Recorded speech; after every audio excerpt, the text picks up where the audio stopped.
Memento Mori. Yep, I remember about that. So these are the white doors that Kay and Clover were talking about. Yeah, has a lock thing.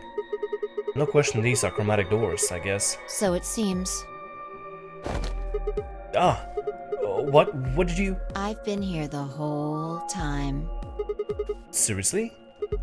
I didn't notice you at all. Oh, I guess your hearing's starting to go. How sad. So, what do you want? Why are you stalking me? I'm not stalking you. I just followed you here. That's pretty much the same thing. But how'd you do it?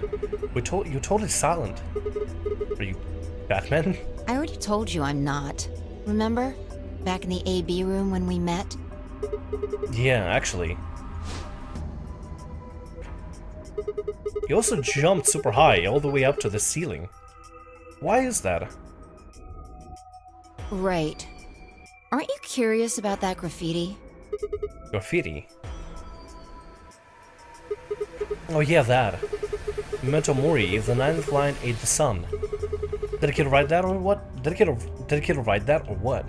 Why do you say that? Well, they managed to spell ninth wrong. Who puts an E in there? You're right. Then again, maybe it means something. We know what it means. We solved it. Do you know what it means? The Latin part. Hey now, give me a little credit. Even I know what Memento Mori means. You see it all over the place. As far as I know, it translates to something like beware of the death or remember your mortality. Don't forget that we all die someday. I guess it's sort of a cautionary thing. What about the other part? It's exactly what it says on a tin, right? Some sort of conditional about lines and suns. Anything come to mind? No, nothing. Nothing at all. What about you? Me? Huh. Well, let's see. Memento Mori, if the ninth line ate the sun. Memento Mori, if the ninth line ate the sun. I repeated the words over and over in my head, but nothing. Really? Come on, Sammy. We already learned about it. We already figured it out. Whatever they meant, it was beyond me.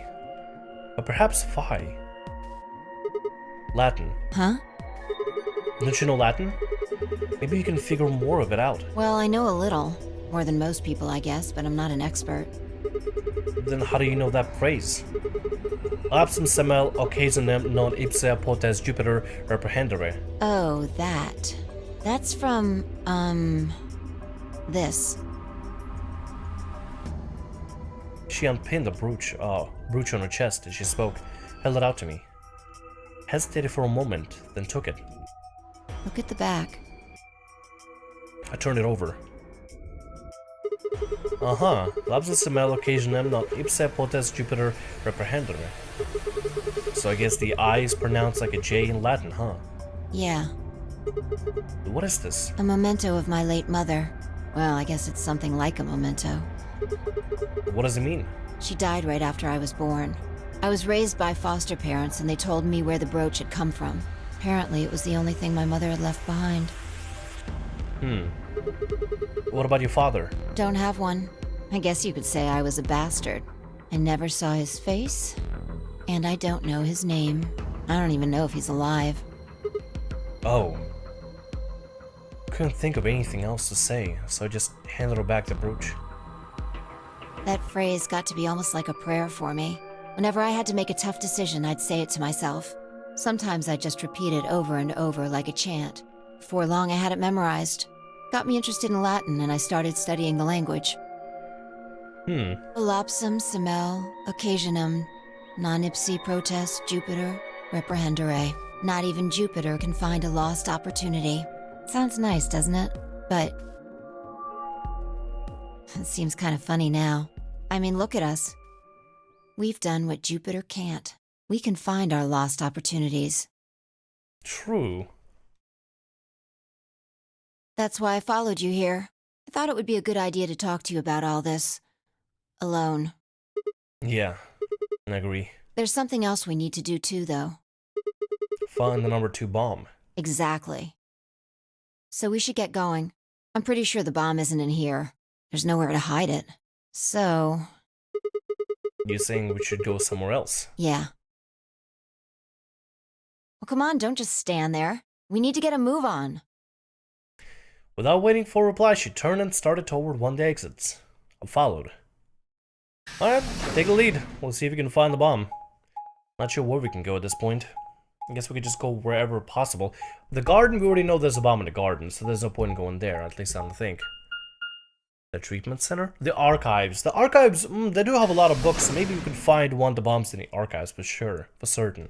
I would think it would be, that's where it would be at.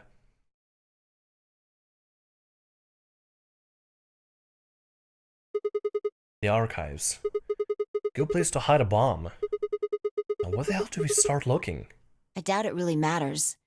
If it's here, we'll find it eventually. So what about the Jupiter stuff? We can talk while we look. Now get started. Turned a corner of the room and began to look while Phi spoke. I'll start with the conclusion I've come to. Our consciousnesses seem to be able to jump through time. No, sorry. Through time isn't really accurate. It's more like we move through worlds.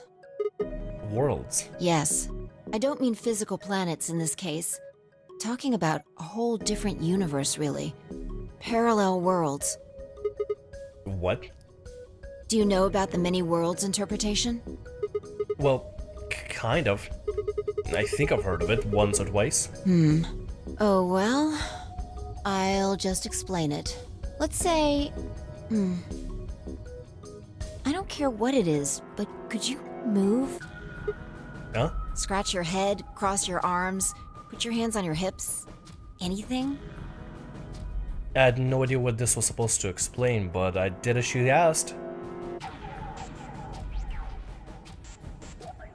Cross the arms? Uh-huh. I see. You crossed your arms just now, right? But you could have chosen to put your hands on your hips or clap. Now, maybe there are other Sigmas in other worlds who did all of those things.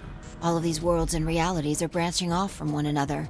The choices you could have made branched off from the moment you decided what you were going to do just now. Makes sense.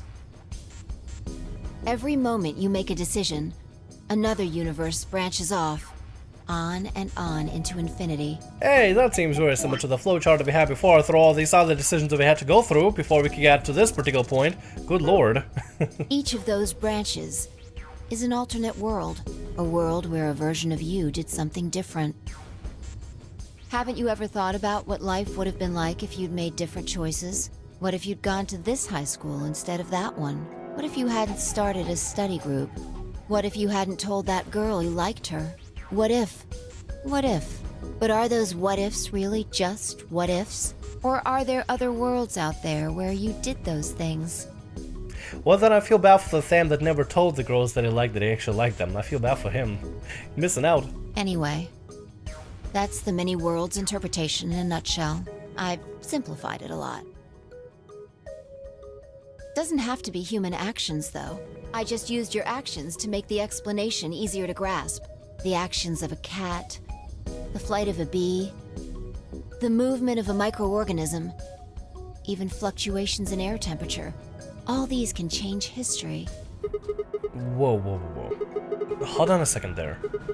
I'll let microorganisms slide, but there's no way that air is conscious or anything. Can you say for sure that you are? What?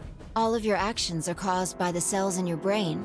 If we go down a little further, then you could say all of your actions are the result of atoms or electrons, or smaller particles we haven't even discovered yet. Are those atoms and electrons still you making a decision? At that level? How different are you from the air? I'd say not much. Human existence is just one part of reality. Falling in love is like a tulip blossoming. A tulip blossoming is like a tornado forming in South America. See what I'm saying? The only thing that really matters is the action of the most elementary particles of matter. That's where history happens. That's where universes branch out. I mean, makes sense. Hey, you stopped. Are you done with that shelf? Oh, no, not yet. Well, keep looking while I talk. How familiar are you with quantum physics? Oh boy. Never mind, don't answer that. I'll try and keep it simple for you. Let's see. How does she know this stuff? Damn, there's definitely a lot to Phi. There's a lot more to Phi. She's a mystery, an entire mystery. Huh. Another game where a girl named Phi is a complete mystery. Weird. Coincidence? Yeah, total coincidence, but it's also kind of interesting. Hey, hand me that box, will you? This one? Sure. Hand the box I've been examining over to her. She set it down on the desk and opened the top. Also... Ah, there's a stuffed lion over there. Perfect. He's part of Felidae, too. Felidae. With that, she grabbed the lion and tossed it in unceremoniously into the box. She also took a weight and ink jar and put them in next to the lion. Alright, everything's ready. Ready? Remember that book in the crew quarters about Schrodinger's cat? It relates to all this stuff I've been talking about. Anyway, come look at the box. What about looking for the... This'll only take a minute. Now look. I shrugged and peered into the box. What do you see? Well, the stuffed lion. From now on, that's a cat. A living cat. This is important. Got it? Yeah, it's a cat, meow. Oh, man. Oh yeah, Sigma has a weird quirk where he has to make some sort of a cat pun regarding cats. This again? Sorry. I can't help it. It grates on me, but it's hilarious at the same time. I find that hard to believe. Ugh. Fine. Maybe I can just ignore it. For what it's worth, I'm sorry. It's so painful. Alright, what else do you see? Oh wait, that's not even pond and a jar of ink. Oh my god. Right. Now the weight is going to be radioactive material, and the jar of ink is full of poisonous gas. What? I'm kidding out of here. Idiot. Oh my god. It's not really full of gas. This is just hypothetical. Imagine that it's full of gas. So, what's the weight? Radioactive material. And the jar of ink? It's full of poisonous gas. Exactly. Good work. Now, there's one other thing you need to know about the jar. If it's struck by any of the alpha particles the radioactive material emits, it'll break. These particles are emitted randomly, but there's a 50% chance that one of them will come into contact with the jar over the course of an hour. So let's close the lid. And pretend an hour has passed. Here's the question. Is the cat inside of the box alive or dead? You can't open the box to check.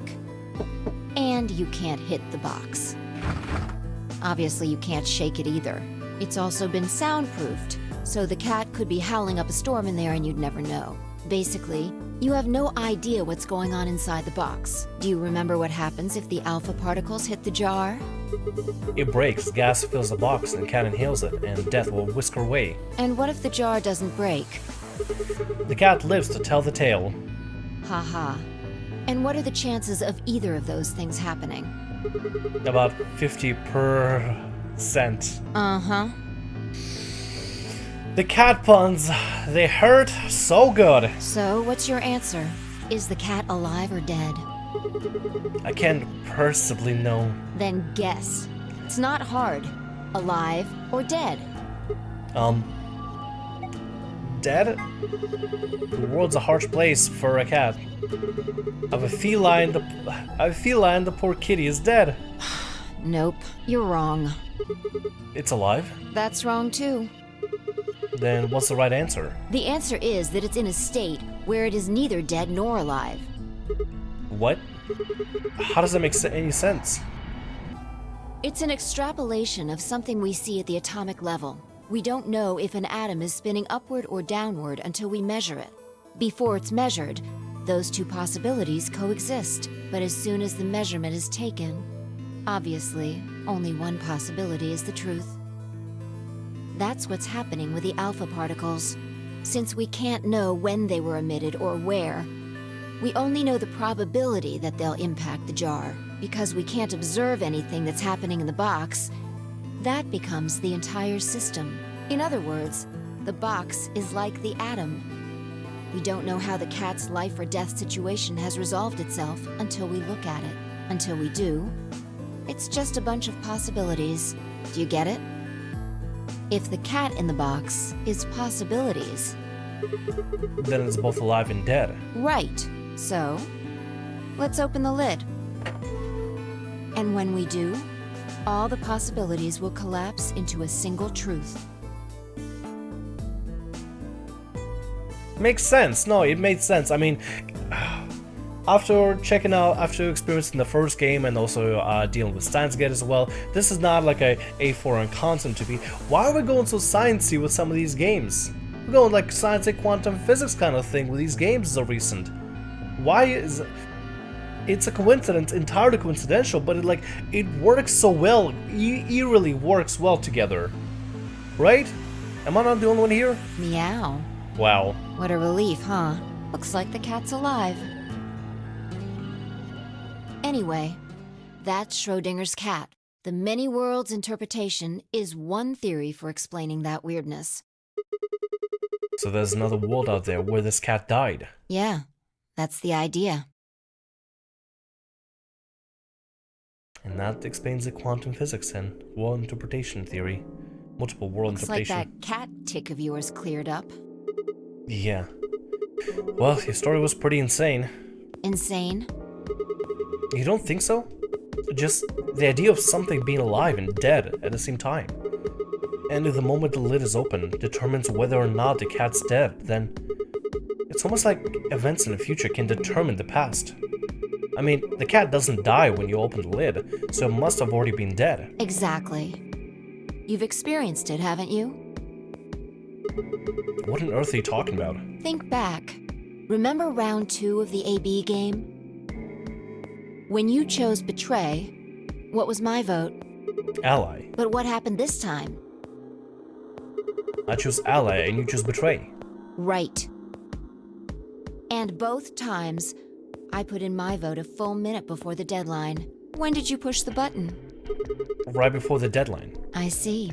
Well, that makes this a little easier to explain. If you chose Betray, then my vote was Ally. If you chose Ally, then my vote was Betray. But I made my choices a whole minute before you made yours. Don't you think that's strange? You do see what I'm saying, don't you? That's my choice in the future altered the action in the past. Yeah. From your perspective, there's no other way to interpret it. Interesting. Now that I thought about it, round 1 had been the same. When I chose an ally, I also chose Betray. When I chose Betray, she done the opposite. Look at this die. I found it over there. Let me give you one last example. As she spoke, she tossed the die into the box and quickly shut the lid. All right.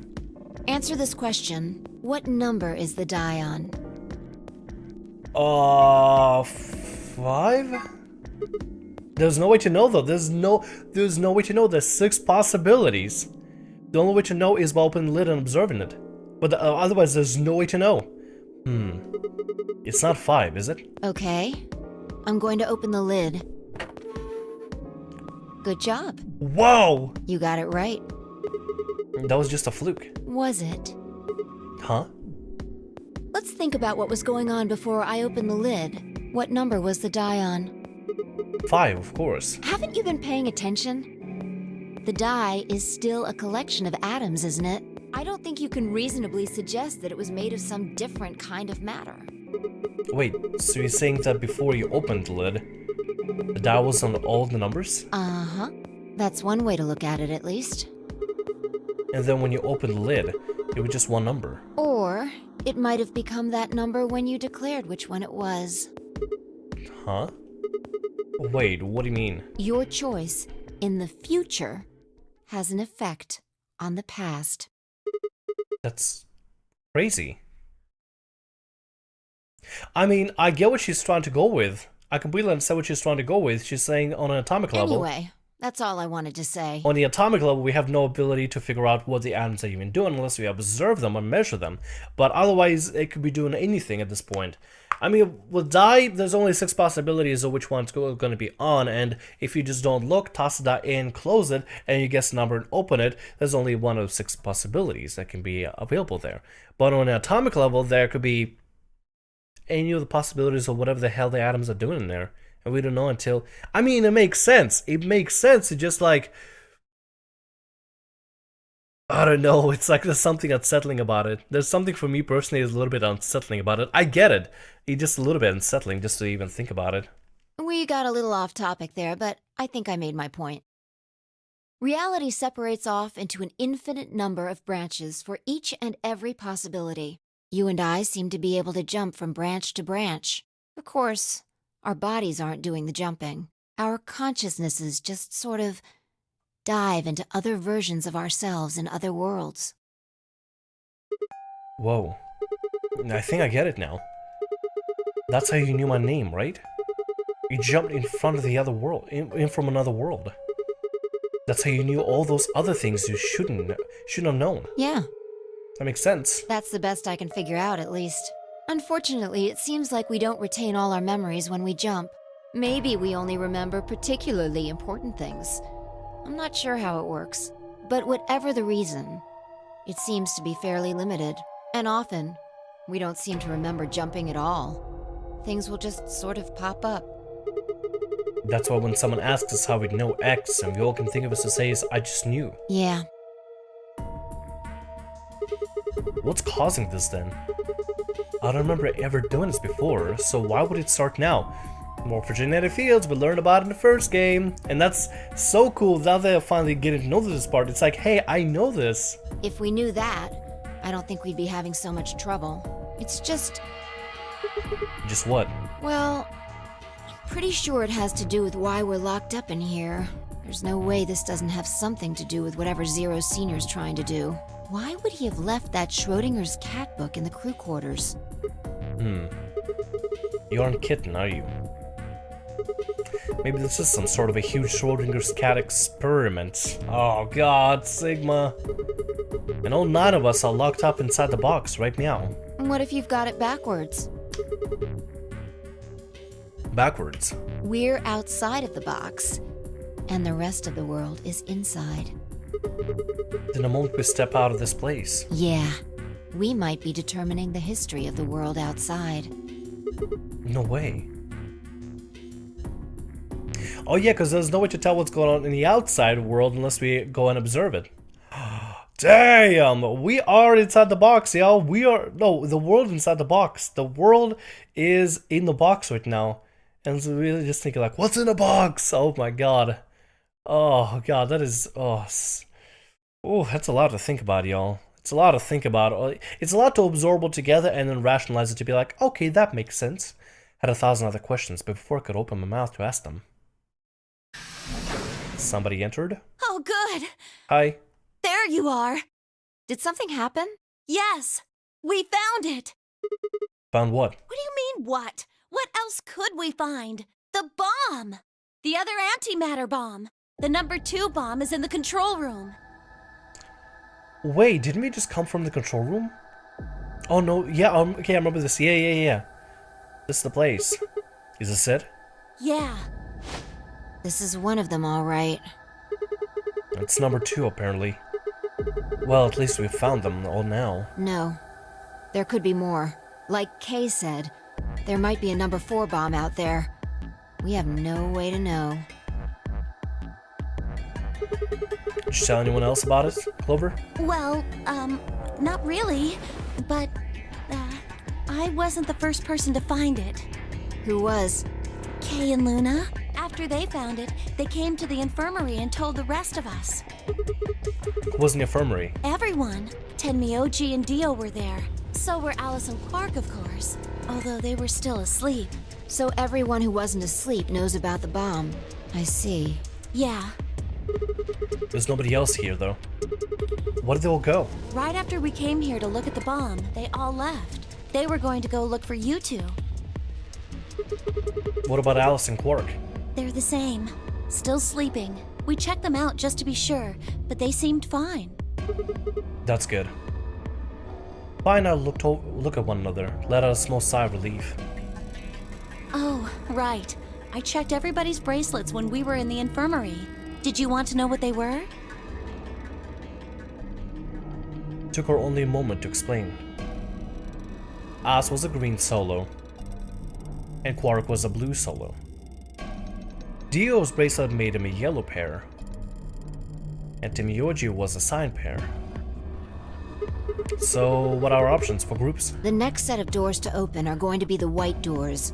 That means we'll have to mix our colors so that we get white. Find it out what that would mean. Option A. Find Thamriyell cyan would pair with me red. K and Dio yellow would pair with Quark blue. Clover and Luna magenta would pair with Alice green. Huh? There's only one option? Yeah, any other combinations don't make white. What about Alice and Quark? Luna said it's going to be a while until they wake up. We'll just have to carry them. The secondary doors won't open without 3 bracelets. And if we can't open them... Yeah, we'll get penalized. Exactly. Don't worry about Alice. I'm on her team. Are you saying you can carry her? Yeah. Well, I can get Luna to help me. True. I'm sure she'd be happy to help. What about Quark? He's on Kay's team. There shouldn't be any issues there.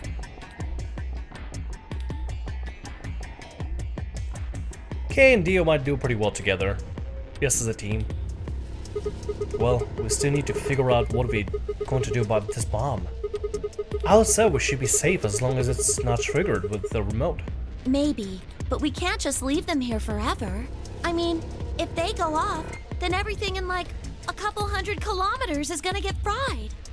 Wait, a couple of 100 kilometers? What are you talking about? The bomb should only have about as much explosive power as a ton of TNT. Which is nothing to sniff at, but that's nowhere near the kind of a yield you're talking about. It could be. What if these bombs are just like the detonator? Oh, you mean there might be a bunch more anti-hydrogen around here somewhere? Yep, right over there. The reactor. Yeah, there are supposed to only be 18 antimatter reactors in the whole world. If that's one of them, then there's a lot of anti-hydrogen. How much is a lot? 3.5 kilograms. 3.5? It's like 10,000 times more than Alice's, about 250 mg. If there really is that much, and if it does explode...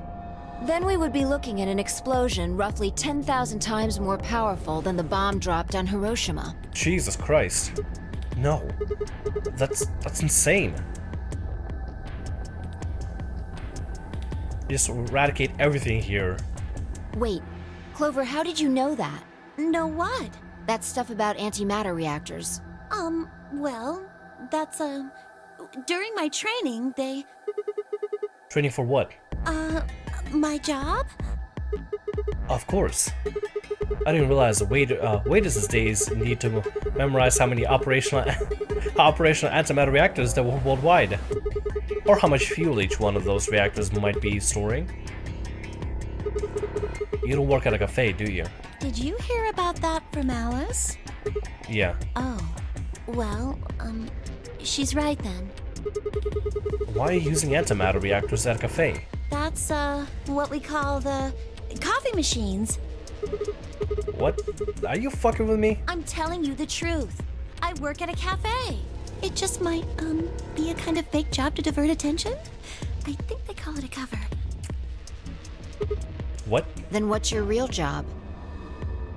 I'm sorry. I really can't tell you anything else. Why not? It's classified. Classified by who? The government? The government? That's right. Alice said it was her job to eliminate enemies of the state, or something. So you two do work together.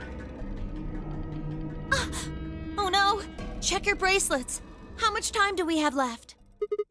What are you talking about? How long until the doors open? Come on, quickly! Damn. Supposed to have met up 5 minutes ago. back then. Remember, we're supposed to meet at the infirmary. You guys hurry back, okay? Bye! Hey, you haven't...